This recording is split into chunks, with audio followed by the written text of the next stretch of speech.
Chapter 1. Wedding on Long Island. On the last Saturday in August, 1945, Miss Constanzia Corleone, daughter of Don Vito Corleone, married Carlo Rizzi. Her father had invited hundreds of people to the wedding at his huge house on Long Island, just outside New York. As the guests arrived, Don Corleone welcomed them all, rich and poor, with an equal show of love. Many of the guests had reason to be grateful to Don Corleone for their good luck in life, and they called him Godfather * to his face. Standing next to him as he welcomed the guests were two of his three sons. Santino, or Sonny, as he was called, was the eldest. He was a tall, strong, good-looking man with thick brown hair. He looked uncomfortable in his white shirt and black suit. The second son, Fredo, was completely different. He was weak-looking and pale, with sad dark eyes and thin lips. The youngest son, Michael, was sitting at a table in the corner of the garden with his girlfriend, Kay. There was a gentle, innocent quality to him, with his soft dark eyes and full lips, but his army uniform suggested that this was not a weak man. Just a quiet one. He was embarrassed by all the singing and dancing, but he was quietly pleased that Kay was enjoying herself. This was the first time that she had met his family. "Who's that funny little fat man over there?" she asked, her eyes shining with excitement. "He looks about 60 years old, but he's dancing like a teenager." "That's Pete Clemenza," Michael said. "He's an old friend of my father's." "And what about him?" Kay looked at a large, ugly man who was sitting alone outside the house, talking to himself. "He's very frightening." "That's Luca Brasi," Michael smiled at Kay. "He's waiting to speak to my father in private." "Yes, but who is he?" "He helps my father sometimes," Michael replied quietly, looking at his food. Suddenly, the big man stood up and Kay looked away quickly, afraid that he was coming over to talk to her. But another man came up to the table instead. He had thin fair hair and blue eyes. Michael stood up and the two men hugged each other warmly. "My brother, Tom Hagen, this is Kay Adams," Michael finally said. Tom Hagen shook Kay's hand, then whispered to Michael, "My father wants to know why you don't go to see him." Michael sat down without speaking, and Tom walked away into the house, followed by Luca Brasi.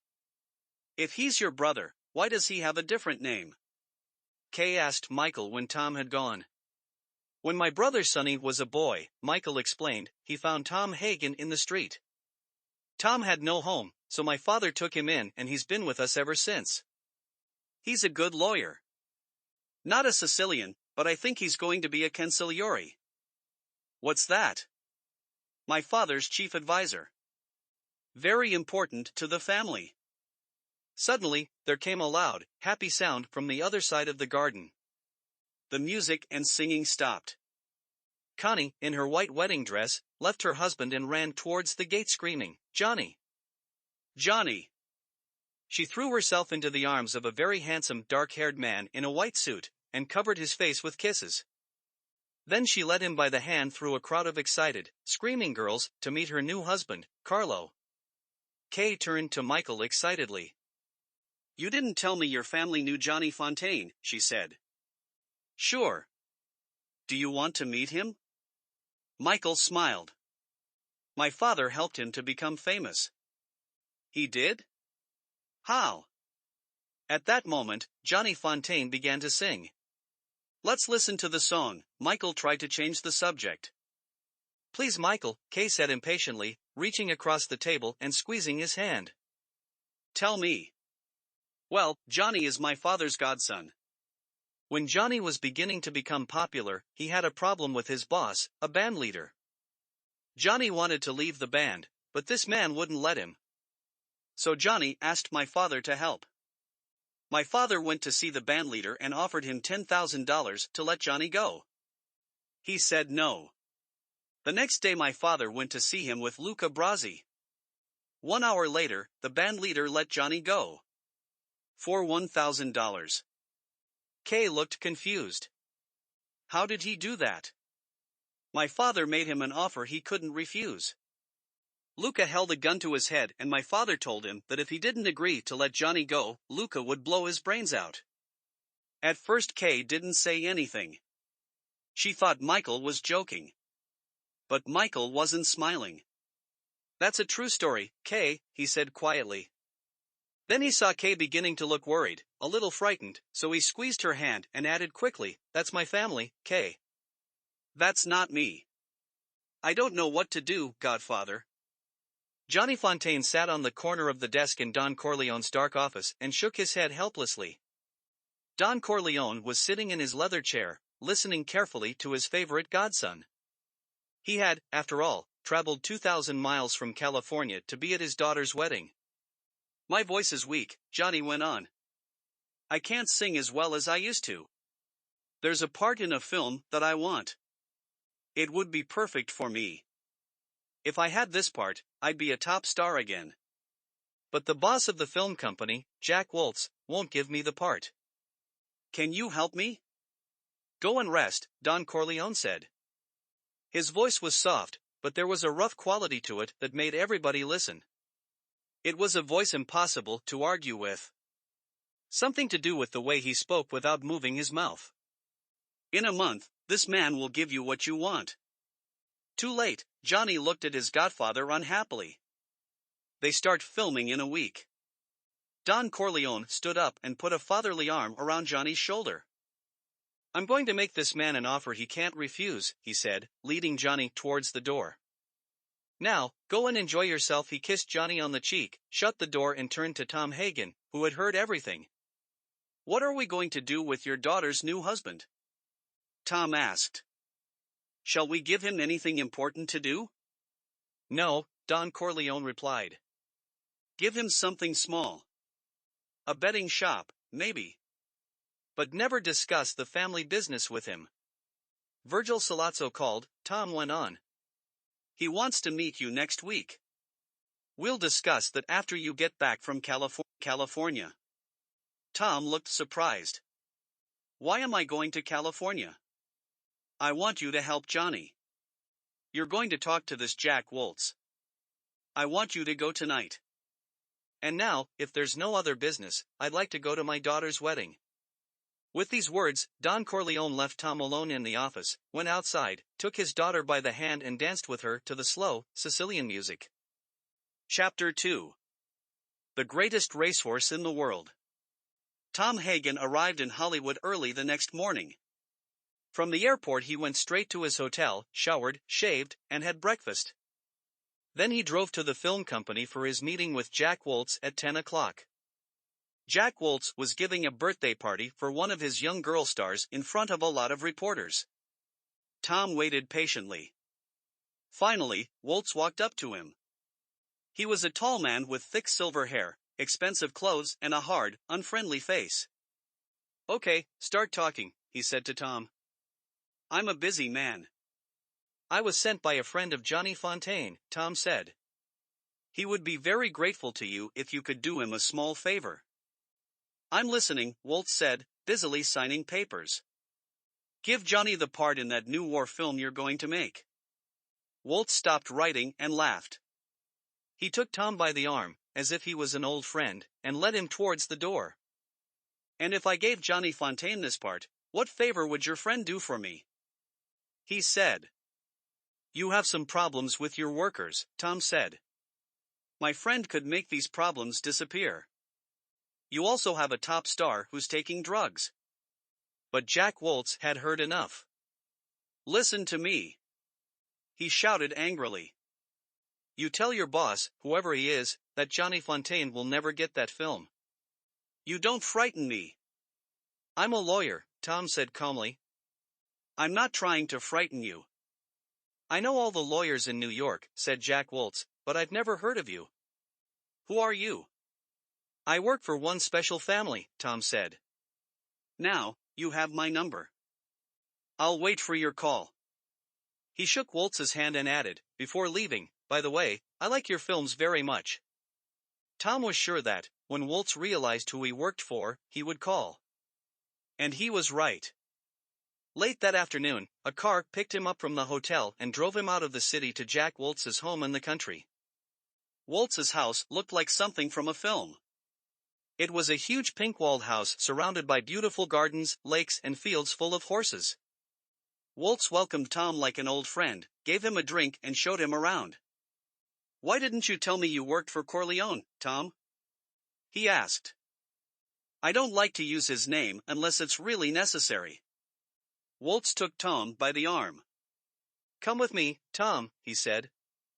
"I want to show you something really beautiful." Waltz led Tom into a white building which was guarded by private detectives. Inside the building there were rows of horses. Waltz led Tom straight towards a beautiful horse with smooth black skin and a large, white, diamond-shaped mark between its eyes. "You have an eye for beauty, don't you, Tom?" Waltz said proudly. "This is Khartoum, the greatest racehorse in the world. I bought him in England for $600,000. He looked lovingly into the animal's enormous dark eyes for a long time, talking to it softly like a lover, forgetting about Tom. Tom coughed with embarrassment. Waltz touched the horse one last time on the neck, then said to Tom, "Let's go and have dinner." "Corleone is Johnny's godfather," Tom began to explain at dinner. Although there were only 2 people at the table, the food was served by 3 waiters. To Italians, that's very important. "I respect that," Waltz said. "Just tell him he can ask me anything he likes. But not this. This is one favor I can't give him. He never asks a second favor when the first one is refused." Tom gave Waltz a warning look. "Understood?" This made Waltz angry. "No," he said, pointing his finger across the table at Tom. "You don't understand. Johnny Fontaine never gets that film. The part is perfect for him. It'd make him a big star. But I'm not going to give it to him. And do you know why?" He stood up and began to move slowly around the table towards Tom. "I had a beautiful young actress. She was going to be a star. I spent hundreds of thousands of dollars on her, singing lessons, acting lessons, dancing lessons. Then Johnny Fontaine came along and took her away from me. I lost her. He made me look stupid, and that's something I can never forgive. That's why I'll make sure that Johnny Fontaine never works in films. Now, you get out of here. And if your boss wants to frighten me, tell him I'm no band leader." Tom waited until Waltz had finished. "Thank you for the dinner," he said quietly. "Could your car take me to the airport now, please? Mr. Corleone is a man who likes to hear bad news immediately." Then without another word he left the table, took his hat from one of the servants and walked quickly out of the room. Jack Waltz was sleeping alone in his enormous bed. For some reason, this morning he woke up earlier than usual. The room was getting light. Everything was quiet. But he could feel that there was something wrong. He turned over and saw that there were wet red marks on his bedclothes. His nightshirt felt sticky, and there was a horrible smell in the room. He lifted the bedclothes off his body and looked down. His nightshirt was covered in blood. Without thinking, he sat up and pulled the bedclothes off his bed completely. The shock of what he saw nearly killed him.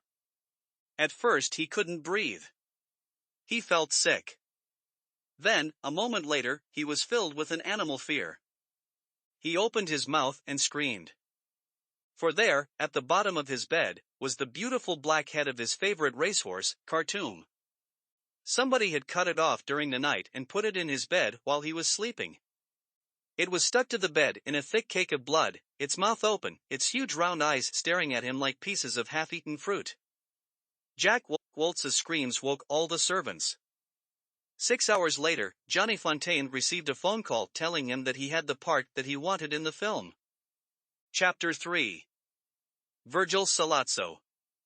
Virgil Salazzo was excellent at killing people with a knife.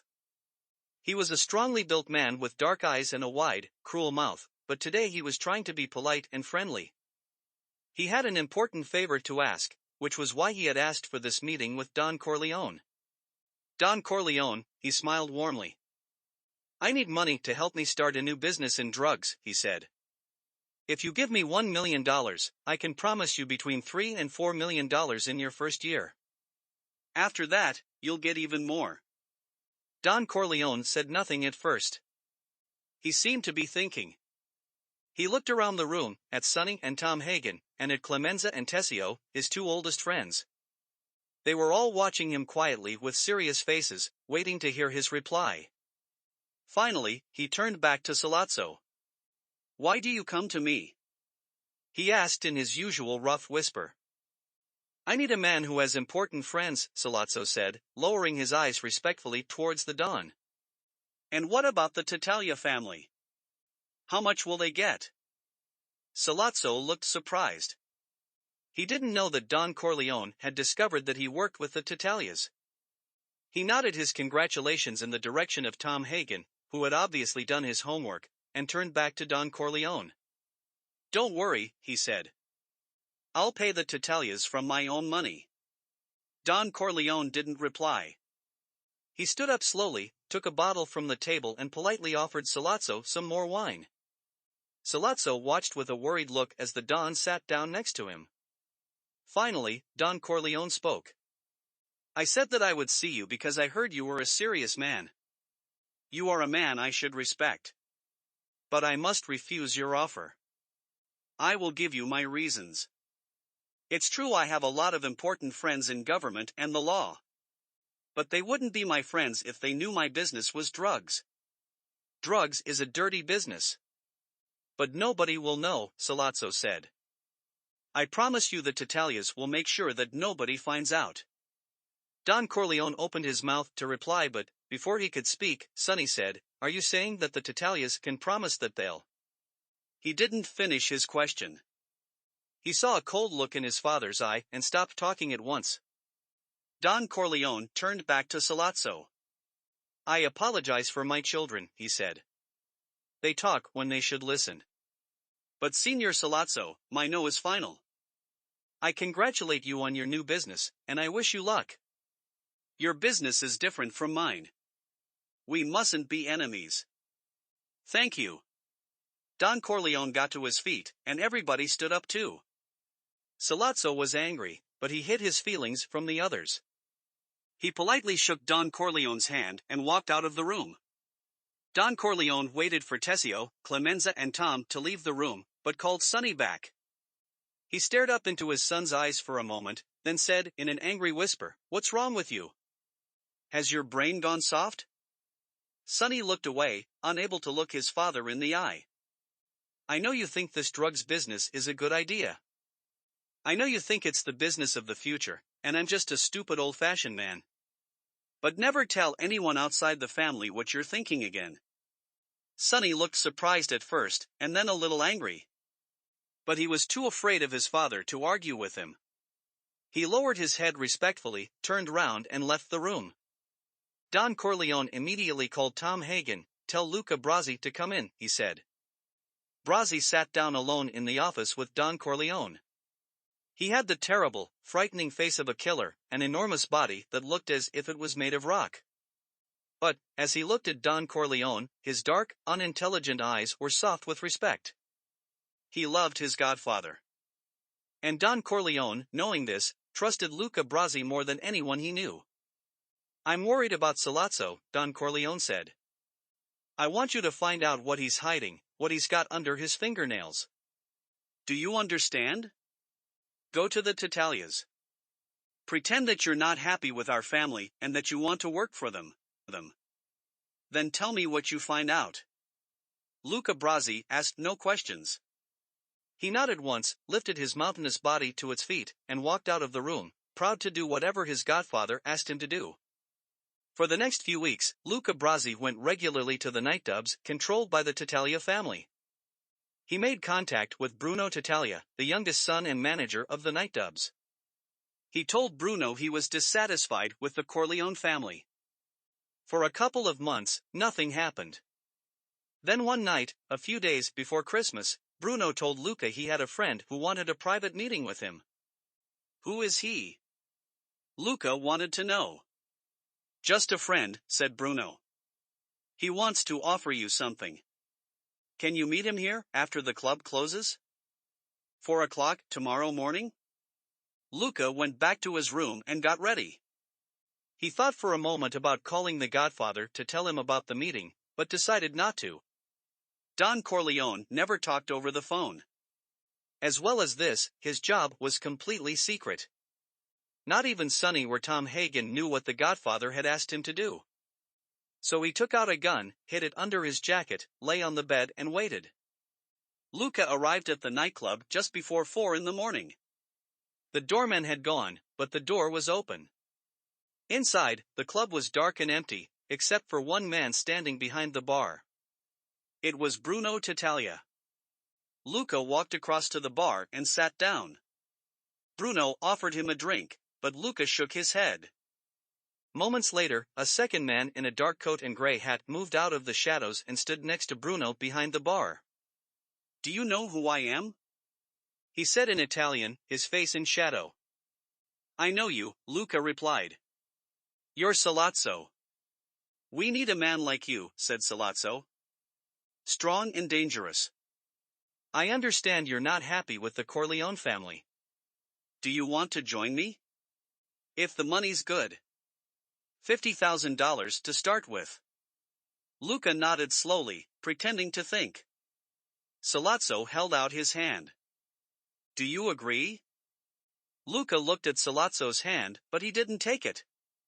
Instead, he took out a cigarette and put it in his mouth. Bruno moved forward with a lighter. Luca rested his hands on the bar, bent forward and lit his cigarette. Bruno put the lighter in his pocket, smiled at Luca and gently touched the back of Luca's hand. Then suddenly, without warning, he took Luca's arm with his other hand and held it tight. At the same moment, Salazzo pulled out a knife and pushed it straight through Luca's hand. Before Luca could move, a third man stepped out of the shadows behind him and threw a thin cord around his thick neck. The cord pulled tight. He tried to fight, but he couldn't get his hands up to the cord around his neck. They had planned everything perfectly. While Salazzo and Bruno Tattaglia held one hand down, his other hand was pinned to the bar with the knife. The cord pulled tighter and tighter, cutting into his throat until he finally stopped moving and fell slowly to the floor. But Salazzo, Tattaglia, and the other man did not let him go for several more minutes. They needed to be sure that Luca Brasi, the most dangerous man in the Corleone family, was dead. Later on the same day, Tom Hagen came out of a large shop carrying Christmas presents for his children. Salazzo was standing in the street, waiting for him. "Happy Christmas, Tom," Salazzo smiled. Tom nodded nervously. "I'm glad I met you," Salazzo continued in a friendly voice. "I want to talk to you." "I haven't got time," Tom said, and began to walk away. But two men stepped forward and stopped him. "Make time, Consigliere," Salazzo said, suddenly less friendly. "Get in the car." Then, noticing the look of fear in Tom's eyes, added quickly, "Don't be frightened. If I wanted to kill you, you'd be dead already. Trust me." Without a word, Tom got into the car. Later that same afternoon, not knowing that Salazzo had killed Luca Brasi and had kidnapped Tom Hagen, Don Corleone finished his work in the offices of his fruit company. He put on his coat and said to Fredo, who was reading a newspaper, "Tell Gatto to bring the car. I want to go home." "I'll have to get it myself," Fredo replied. "Gatto's sick today." Don Corleone looked annoyed. "That's the third time this month. Maybe we'd better get another man for the job." Fredo jumped to his feet. "No, I'll get the car." "It's okay," he said. "Paulie's a good boy. If he says he's sick, he's sick." Don Corleone waited inside the door until he saw Fredo park the car just outside. There was snow in the air and it was getting dark. He stepped onto the pavement and was about to get into the car when he decided to buy some fruit from the market on the other side of the street. He crossed the road and showed the fruit seller the exact oranges and grapes that he wanted. He was so busy choosing fruit that he didn't see two men in black hats and long black coats turn the corner and walk quickly along the street towards him. He took the bag of fruit and paid the fruit seller. Then he heard the sound of the two men running towards him. Without thinking, he dropped the bag of fruit and surprisingly quickly for a man of his age, back across the street towards his car. He had just reached the car when the two men pulled guns out of their coats and began to fire. Don Corleone was hit several times in the back. Fredo, on hearing the sound of guns, jumped out of the car. He was shaking so much with fear that he dropped his gun before he could use it. But his appearance was enough. On seeing him, the two men stopped shooting and ran away. Fredo looked down and saw his father's body lying in a pool of blood. Unable to believe what had happened, he sat down in the road next to his father, pulled off his hat and began to cry like a baby. Chapter 4. Sicilian Message. Late that night, Michael and Kay were coming out of a theater. Although they were staying in New York, Michael had told his family that he was in New Hampshire, over 100 miles away. "If I told my family we were in New York, we would have to see them right away," he told Kay. "Then we wouldn't be able to be alone together." The night was freezing, and Michael and Kay held each other closely as they walked slowly along the crowded pavement. "What do you want for Christmas?" he asked Kay. Kay laughed and kissed his frozen cheek. "Just you," she said. They walked a little further, then suddenly Kay stopped. "Mike," she said, looking behind her, her face white with shock. "What's the matter?" said Mike, confused. She took his hand and led him back to a newspaper shop they had just passed. She pointed to a newspaper. Michael picked it up. "Vito Corleone shot 5 times," he read on the front page. Opening it, he saw a photograph of his father. "Killers shoot underworld boss." Without looking at Kay, he ran across the street to a public telephone and rang Sonny. "Sonny?" he said. "It's Michael. Is he all right?" "We don't know yet, but he's hit bad, Mikey," his brother said. "Where have you been?" "We've been worried." Michael suddenly felt guilty about lying to his family about New Hampshire. "I called." "Didn't Tom tell you?" "No. But come home, Mikey. You should be with Mama. We need you." Michael put down the phone. Kay, who had followed him across the road, looked at him with tears in her eyes. Michael kissed her and hugged her tightly. Then, stepping away from her, he said, "Go back to the hotel, Kay. I've got to go home." As soon as Sonny had put down the phone, there was a knock on the door. "They say he's dead, Sonny," said Pete Clemenza as he came in. Sonny took him roughly by the collar and threw him against the wall. "Take it easy," Clemenza cried. Sonny took a deep breath and took his hands away. "I'm sorry," he said. And then asked, "How's Polly?" Polly wasn't there. He was sick. "What do you mean? How many times has he been sick?" "I don't know, Sonny," Clemenza said, half afraid, half confused. 3, maybe 4 times. "Listen. I don't care how sick he is. I want you to bring him to my father's house now. Do you understand?" After Clemenza had gone, Sonny looked at his wife, who was standing nervously in the doorway, holding a crying baby. He hugged and kissed them both, trying to calm them down. Trying to calm himself down. Suddenly, the phone rang again. The voice on the other end was very soft, very gentle. "We have Tom Hagen," the voice said. "In about 3 hours we'll let him go. He'll have a message for you. Don't do anything stupid until you've heard what he has to say. Your father's dead. Let's all keep clear-headed about this, okay?" "Okay." Although he felt like shouting, Sonny spoke quietly. "I'll wait." He immediately left his house and crossed the private road to the one where his father lived. He found his mother in the kitchen. "Papa's hurt," he told her. "I don't know how bad." His mother just said, "I'll go and get ready. I might be able to see him." She didn't ask her son any questions. A Sicilian woman was taught never to ask men questions. Sonny took a mouthful of bread, went into his father's office and picked up the phone. "Tessio? I want 50 good men here right away." "What about Clemenza's people?" Tessio asked. "No. I don't want to use his men right now." Then he made a second call. This time it was to a friend of his who worked for the telephone company. "Farrell? I want you to do me a favor. I want you to check 2 phone numbers for me. Give me all the calls they made and received over the last 3 months. It's very important.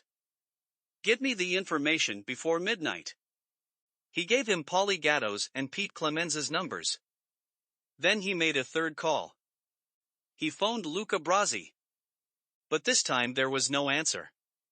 When Michael arrived, he found his father's house full of men he didn't know.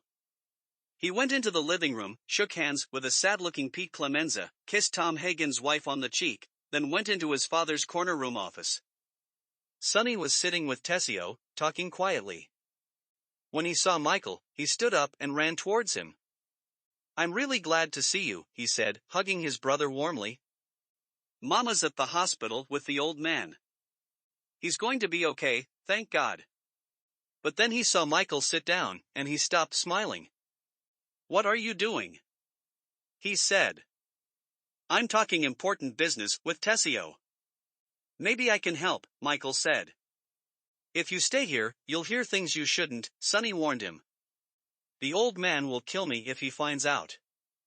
Michael stared at his brother. "He's my father too," he said quietly. "Okay," said Sonny, annoyed at Michael's refusal to leave. "You want to hear? Then I'll tell you. Whose head do we shoot off, Paulie's or Clemenza's? One of them betrayed the old man to Salazzo. Who do you think it was?" If Sonny was hoping to shock Michael, he didn't succeed. His younger brother just looked at him coldly and said, "Not Clemenza." Sonny stared at his brother for a moment, then looked at Tessio with disbelief. "I don't believe it. The college boy's right. It was Paulie. I had their numbers checked. While Paulie was sick, he got phone calls from Salazzo's people." Michael got up and stood in front of his brother. "Is there going to be a war, Sonny?" he said. "Of course there is. Unless the old man tells me different. Salazzo's a dead man. I'm going to hit all 5 families if I have to. The Tattaglias are going to eat dirt." "Wait, Sonny," Michael said with a look of warning in his eyes. "This isn't how Papa would do it." Just then, they heard loud voices from outside the door, and the sound of people laughing. Sonny, Michael and Tessio rushed out of the room and saw Tom Hagen standing at the front door, hugging his wife and smiling. Sonny, Tom, Clemenza and Tessio sat in the Godfather's office, talking. They were planning to kill Salazzo, wondering where Luca Brasi was, thinking about what to do if the Godfather died. Michael sat by the desk, listening to the conversation, but not permitted to speak. There was a knock at the door, and Paulie Gatto came in. He was blowing his nose, and looked very ill. "There's a man at the gate," Paulie said, looking at Sonny. "He's got something for you." Sonny sent Tessio out to see what it was. Then he smiled at Paulie. "Are you okay, Paulie?" he asked. "Why don't you go to the kitchen and get something to drink? You look terrible." When Paulie had gone, Sonny turned to Clemenza. "I want you to kill him tomorrow," he said. "He betrayed the old man to Salazzo. I don't want to see him again." Clemenza hid his surprise and just nodded. To him, it was just a job. Then Tessio came into the room. He was carrying something inside a large piece of brown paper. He gave it to Sonny, and stepped back. Sonny opened the paper. Inside, there was Luca Brasi's jacket. And inside the jacket, there was a dead fish. Sonny looked up at Tessio, confused. "What's this?" he asked. "It's a Sicilian message," Tessio said in his deep but strangely gentle voice. "It means that Luca Brasi sleeps with the fishes." Chapter 5. Seeds of Revenge. The next night, before going to visit his father in hospital, Michael had dinner with Kay in the hotel. They didn't talk much. Kay kept looking across the table at him, worried by his silence. Finally, he put down his glass of wine, stood up and said, "I have to go." "Can I come with you?" Kay said, staring at her food. "There'll be policemen at the hospital," Michael said, putting on his coat. "Reporters too." I don't want to get you mixed up in this. Kay looked at him sadly. She understood that, since the shooting of his father, he was different. He was more distant from her. When will I see you again? She asked quietly. Michael found it difficult to look her in the eyes. Go back to your parents and I'll call you, he said. But Kay repeated her question, when will I see you again? This time, Michael looked at her.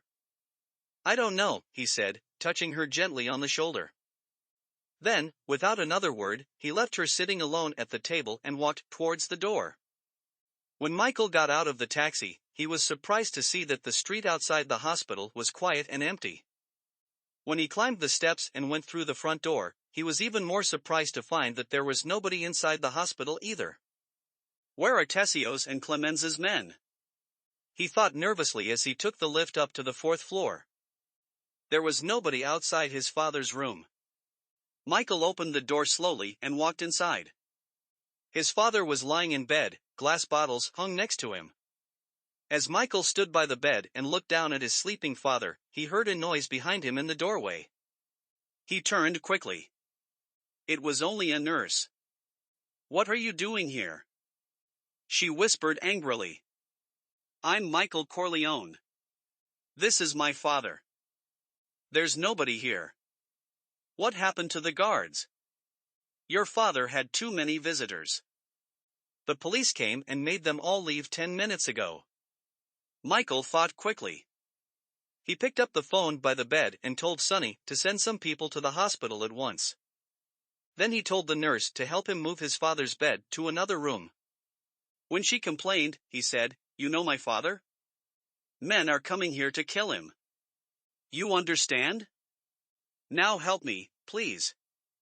As Michael and the nurse were pushing the bed carefully through the narrow door of another room, they heard the sound of someone coming up the stairs.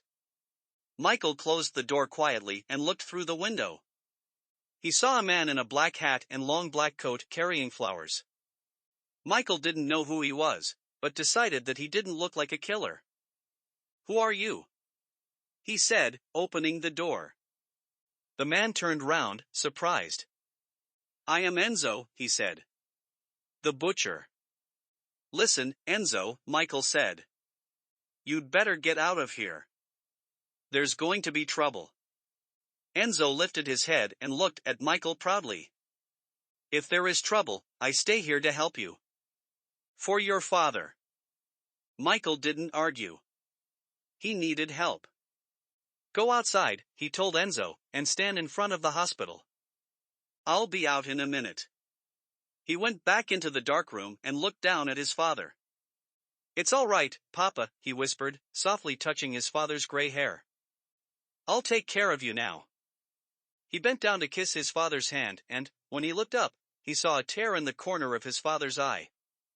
Michael found Enzo outside on the steps in front of the hospital. He threw Enzo's flowers away, turned up the collar of Enzo's coat and told him to put his hand in his pocket as if he had a gun. They waited nervously in the icy cold and dark. A few minutes later, the silence was broken by the soft sound of an engine moving slowly along the street. Michael and Enzo held their breath as a long black car appeared in front of the hospital gates and stopped. Shadowy shapes of men in hats moved inside the car. They seemed to be talking to each other. Then the car moved quickly away. Michael smiled at Enzo. You did well, he said. Enzo smiled and took out a packet of cigarettes, but his hands were shaking. Michael lit a cigarette for him. To his surprise, his own hands weren't shaking at all. He felt completely calm. Suddenly, there was the sound of police cars, and the street outside the hospital was filled with policemen. Good old Sonny, Michael smiled as he walked down the steps to meet them. What happened next took him completely by surprise. 2 policemen took him roughly by the arms while a 3rd policeman searched him. A huge police captain with a strong red face and white hair walked towards him. I thought I locked all you gangsters up, he said angrily to Michael. Who are you? Michael looked up into the police captain's fiery eyes and said, unafraid, what happened to the men guarding my father, Captain? You little animal! The captain shouted. Don't tell me my business. Now, get out of here and stay away from this hospital. The policeman let go of Michael's arms, but Michael didn't move. I'm not going until you put some guards outside my father's room, he said. The captain shouted to his men, take him away. Michael stared at him coldly. What's Salazzo paying you to betray my father, Captain? At this, the captain lost all control. Hold his arms, he told the policeman behind Michael.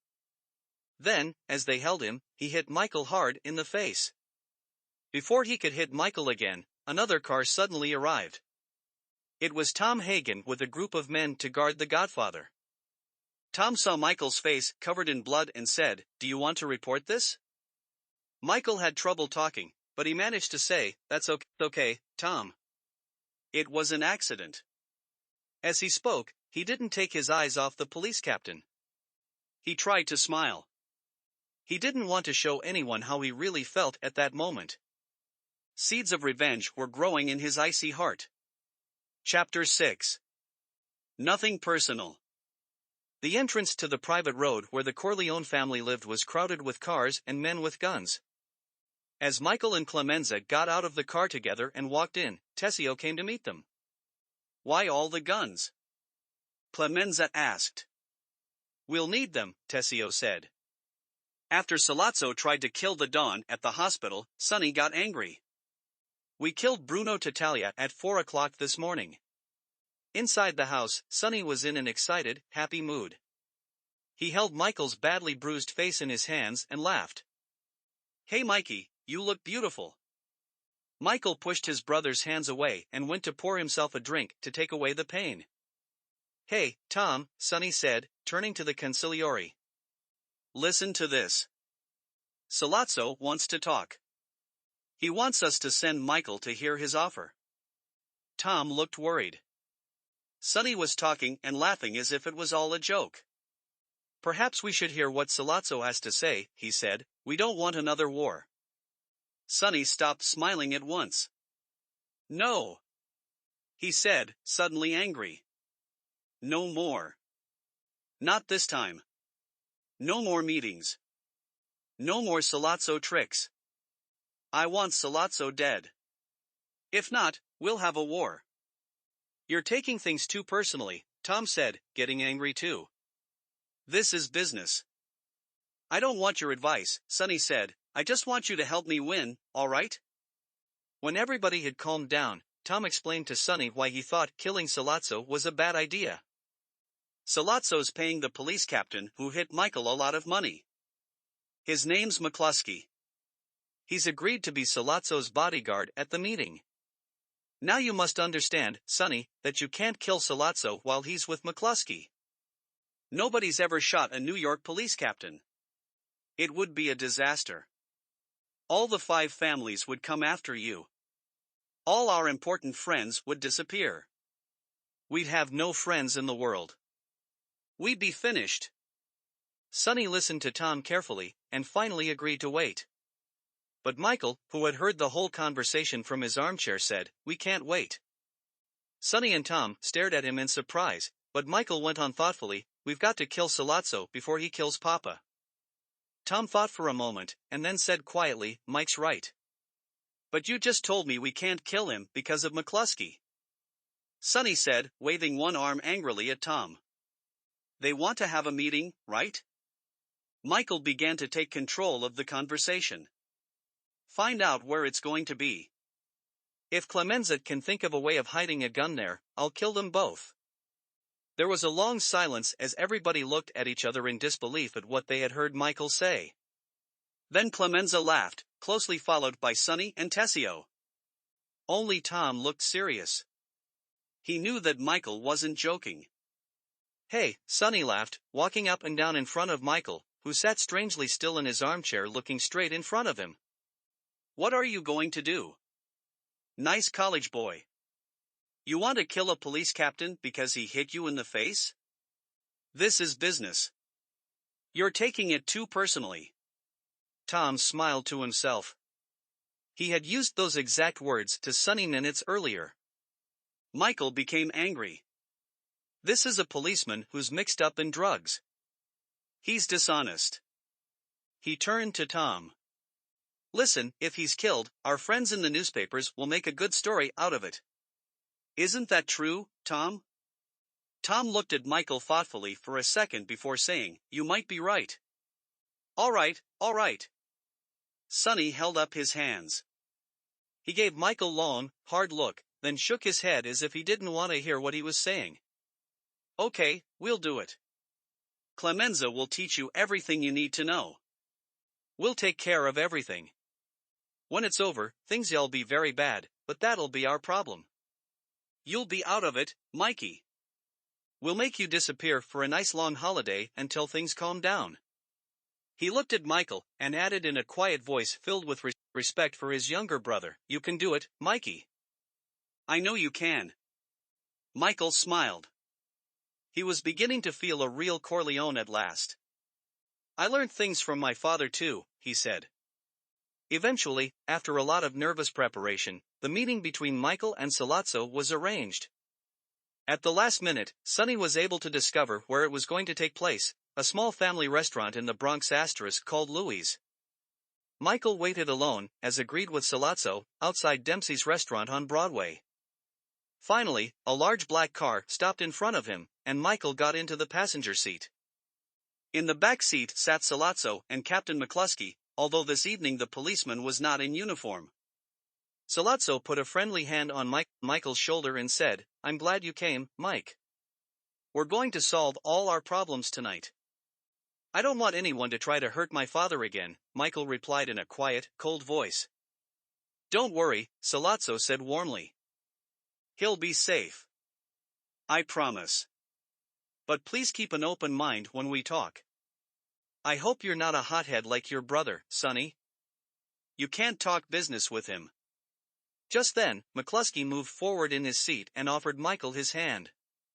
You're a good boy, he said in a strong, friendly voice. I'm sorry about the other night, Mike. Nothing personal, I hope. I'm getting too old for my job, I guess. Without turning round, Michael shook the policeman's hand over his shoulder. And now I'm afraid I've got to search you, McCluskey said. So turn round please, on your knees. Michael did as he was asked. He's clean, McCluskey said at last, sitting back next to Salazzo. Michael slowly put his hat back on his head, and stared out of the window with a dead look in his eyes. Half an hour later, McCluskey, Salazzo and Michael were sitting at a small round table in the middle of a quiet restaurant. How's the Italian food here? McCluskey asked Salazzo with real interest. Good, Salazzo replied. The best in the city. When the waiter had poured wine into their glasses, Salazzo began to talk to Michael in Italian. I have great respect for your father, he said. What happened between him and me is just business. His thinking is old-fashioned.